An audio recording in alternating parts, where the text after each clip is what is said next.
So this is from the other day. So this is the former, if this woman looks at me, this is the former Estonian Prime Minister of Estonia.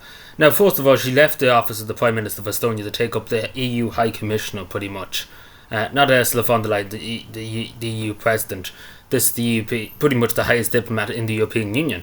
Now, her comments are tone deaf. Now, I understand, before I say anything else, Estonia had a hard time during the Cold War when it was under Soviet occupation, was a Soviet puppet, pretty much. Nobody doubts that communism and stuff was hard, but modern day European Union is nearly communism in itself, nearly, to be totally honest. It nearly became the communist state. But yeah, so pretty much she's come out with this tone deaf, like it is tone deaf in a way, in many regards, and I get into it now. There's a lot of angles you could cover it. I mean, I know people have different opinions on it, but the majority of Irish people would find this very offensive, and should find this very offensive, because consider we give so much money to the European Union, like we're the biggest economy now in the European Union. And the Irish people are suffering. Irish people are suffering more than probably any other country in the European Union in terms of like the price of anything in this country is insane.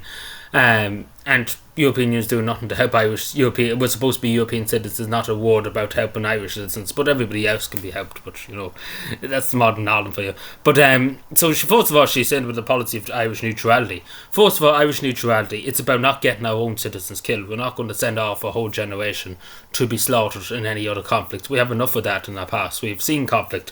30 years ago, there was the Troubles in Northern Ireland, and just speaking about the Troubles, too, we didn't have plain sailing during the Cold War. There was Troubles in Northern Ireland, there was Troubles in Southern Ireland, with the bombings and shootings and kidnappings, like terrible violence, terrible that achieved nothing, and we all know that it achieved nothing. But not even that. You go back to she's talking about Ireland doesn't understand pretty much the modern world in terms of neutrality. As I say, it's protecting our own citizens. We're not going to go and fight for another country's sovereignty or independence. We have fought 800 years for our own independence and sovereignty, and that is under threat, unfortunately, at the moment. The very foundations of this state. But we're not going to send off our young people my age in their 20s, a whole generation off to be killed, and to no benefit to Ireland. And Ireland doesn't believe in conflict. Ireland believes in peace. You see with the United Nations peacekeeping, with 60 years of that. We believe in peace. We believe in understanding. We see, as I said, 30 years ago, in this country there was quite bad troubles in Northern Ireland, the Republic of Ireland too, with the troubles in Northern Ireland. With the British, etc., the British Army, etc. But we're the best of friends with the British now, so pretty much understanding and working together is all the better. But violence, conflict never solves anybody. It only causes pain and suffering. It solves only the top class. But just talking about modern day deportations and suppression of culture, the Irish language, just speaking about this because again she probably doesn't even know there's such thing as the Irish language, is pretty much extinct in Ireland anymore. It's non-existent. That's obviously due to colonialism, etc., etc. So it's non-existent in the Irish. It's non-existent in the country. Not many people can speak it. I can't speak it. I'm dyslexic, but I would love to speak my own native tongue. But a lot of people would. But Irish is not the culture. Not even to mention about the culture. Our culture is being literally taken away from us at the moment by people coming in, hundreds of thousands of people coming in, and there's not a word about it from the European Union. But yeah, pretty much backwards looking idea pretty much of all this crack. So as she said, when the Second World War, after the Second World War, Ireland got the build up as prosperity, which is not true. In the 60s and stuff, things were hard. I know people who lived in the 60s. I know my father, take for example, things were hard. There was unemployment, heavy unemployment. People were emigrating like there was no tomorrow. And then the troubles in Northern Ireland, bombings and killings. It wasn't all plain sailing. That's what I'm trying to say. It wasn't easy, and it was difficult. I even remember my granny, etc. God rest her soul. But you oftentimes had to go weeks without food because they simply couldn't afford it. Things were tough.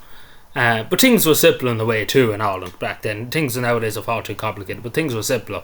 And life was, people really helped each other and stuck together. As families stuck together. Nowadays that's all gone out the window. But yeah, I understand, again, I can't emphasise enough, I have a huge respect for Estonia. But she's very wrong in this case too. Ireland didn't just have plain sailing and everything was fine and everything was lovely. That didn't happen. It was only really the 80s, the late 80s, the early 90s, the late 90s, Ireland started to get a huge economic foothold. In the 60s and the 50s, Ireland was one of the poorest countries probably in the world. To be totally honest, it was a very backwards country with only agriculture and stuff, not big industry, etc., etc. Ireland have very little of that. But again, the policy of neutrality, as I say, Now, obviously, Sinn Féin are very upset, but Sinn Féin, don't know much about anything really, to be totally honest. But it's tone deaf. It is tone deaf. But Ireland had to fight hard for its independence for the last 800 years. And again, we've lost a lot of our language and our culture. We've lost a lot of that in the last few years too. But not even that too. Our policy of neutrality. Now, every Irish, if you ask any Irish person, if you get a poll, not many Irish people can agree on everything. Nobody really can agree on anything. But if you look at the polls, nearly 90% of Irish people, more in some cases more, agree with Irish neutrality. Nobody sees the point in sending young Irish people off to die in a conflict, wherever it may be. Nobody sees the point in that, and our neutrality is suffered as well since the Second World War. And as I said in the beginning, Ireland believes in peace, and Ireland believes in understanding, and Ireland believes in negotiations. We don't believe in shooting and bombing people into negotiations. We don't believe in that. And we have suffered. We've suffered for 800 years under occupation. We fought very hard for independence. And we're not really willing to put that at risk, our independence and our sovereignty. And that's as simple as that. It's about protecting our own citizens. Simple as that. We're not going to send. There's enough in NATO to defend Europe if they want to defend it in the NATO countries, but it's not up to Ireland. Ireland's only a small country with barely 5 million people, with a very small army, never had a big army, never had a big military industrial complex. We don't have, it's the same in the Second World War. Ireland was only a pretty new country in the world stage, and Churchill wanted us to join the Second World War, etc., etc., but pretty much was just sending Irish people off to slaughter, and that's what the idea was. But we're not going to do it, simple as that. And Irish people are very stoked in this. We don't believe in sending off hundreds of young people to die, hundreds of thousands of young people, because again, if there was a war in the morning, if NATO wasn't for taking separate armaments in NATO, there'd be coffins coming in we wouldn't be able to get enough planes pretty much to bring the coffins home, because there'd be that industrial scale of warfare. And we don't believe that. So we have suffered enough in our 800 years, and we don't want anything to do with conflict. We want just to live on our island and live in peace. And that's the simple thing. We want to be a spokesman for peace too, because Ireland is a spokesman. We never occupied any other country. We never took over any countries in Africa, in Asia, wherever. We only have our island, and that's all we care about. In terms of, we'd have no other claims to anything else. So we don't really care about any military conflicts or militarily industries or anything like that. We just want our own island, and we want to live in peace, and we want the world to live in peace too. But this is tone deaf. And it just goes to show the attitude of the European Union. And you can see why countries are very resentful for the European Union, even Irish people too. We get a lot of money from the European Union, but at the same time they take a lot from us. Take, for example, the COVID Recovery Fund. Ireland had to contribute more than any other state needed to the European Recovery Fund. Ireland is pretty much the money bags of the European Union. The European Union just comes in and takes all the money, because Ireland is doing nearly better than any other European country. In many regards too, Ireland has a very high productivity rate. Irish people work to the bone to pay the bills and stuff, compared to other European countries too. But Irish people work very, very hard. We're hard workers. But yeah, it is tone deaf. But again, as I understand Estonia, and we're not going to lie, the Estonia did have a very hard time during the Cold War, during the Second World War too. Nobody can deny that years of communism. But again, the European Union is becoming more communism. Take, for example, the hate speech bill. The European Union wants us to implement the hate speech bill within the next few weeks, so that will fine us billions of euro. What kind of democracy is that? You must do this. There's no debate. There's no democracy. Have a vote and ask the people of Ireland what they want. No, you must do this or we'll fine you. That's not democracy. That's communism. That's nearly fascism, if you ask me. That you must do this. You have no answer yes or you have no answer no. You just have to follow orders. That's not democracy. It'd be different if they said you have a vote, have a referendum and ask the people if Ireland do the what, do not. That's democracy. That's democracy. But demanding and threatening economic sanctions or economic hardship if they don't comply, that's not democracy. And let's be fair, we can argue till the cows come home about that, but it's not democracy. Because it'd be different, and I do suggest the Irish government, if they want to bring in the hate speech of the European Union, ask the Irish people what they want, and the Irish people will tell you the answer. Nearly probably 70%, 80% of the Irish public don't want to be shut up and have the free speech taken away from them. The Irish Constitution says specifically that there's nobody really in this planet, this earth, that can take away your free speech. The only time they can do it when you leave this earth.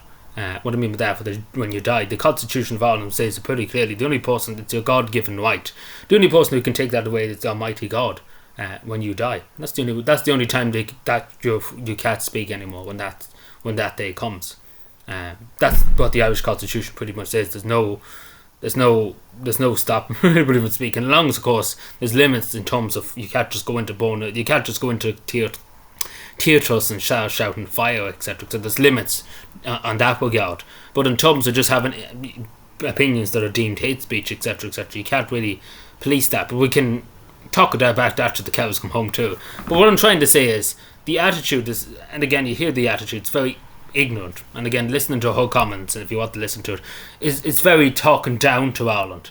Even though, again, Ireland has done nothing to Estonia. I wouldn't mind if Ireland went over and took over Estonia and stuff like that. I would understand. But Ireland has never taken over any other country. Let's be fair, whatever about any other European country, but Ireland has literally not even set foot on any other European soil. We only have our island, and that's all we care about. We don't care about any other, taking over anybody else's country or occupying it. We don't care about that. We just want peace in the world, and that's all we want. But let me know what you think. Subscribe for more, and bye.